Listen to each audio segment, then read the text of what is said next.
When a bank teller discovers he's actually a background player in an open world video game, he decides to become the hero of his own story, one that he can rewrite himself.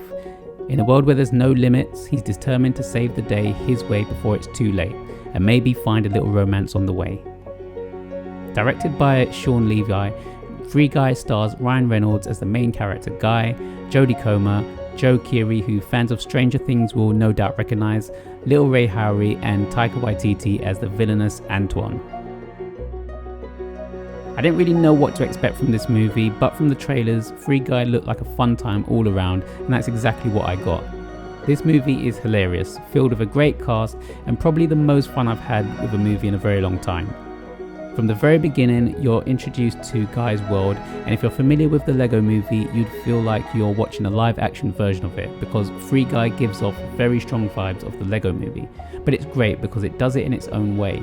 In fact, if you could mix the world of gaming with the Truman Show, the Lego movie, and throw in some of Ryan Reynolds' humour, Free Guy would be the result.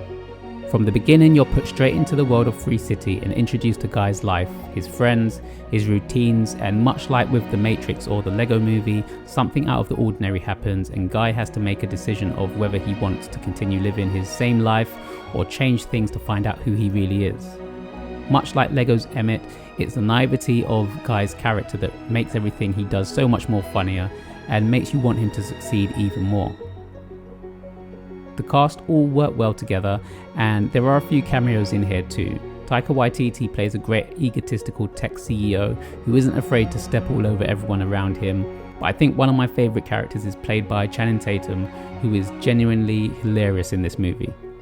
Despite all the jokes though, Ryan Reynolds does deliver some real emotional moments, and that's one of the reasons this movie works so well, because you're so invested with the main character and his relationship with his friends in this world, and with Jodie Comer's character, who really holds the plot together as she goes back and forth between her no-nonsense avatar within Free City and her more sincere real-world counterpart Millie. It's this chemistry between Reynolds and Comer again that makes Free Guy a joy to watch. Speaking of his friends, can we get more movies where Little Ray Howery plays a bigger role because he's great on screen, but most of the time just has a small sidekick role?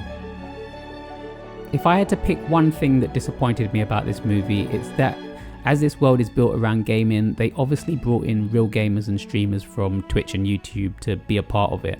But it was disappointing to see certain streamers on there, and I think there was literally no black or people of colour in that list, which really says more about the gaming scene.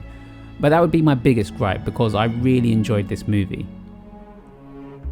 Free Guy is an enjoyable action comedy that has a lot of heart and charm behind it.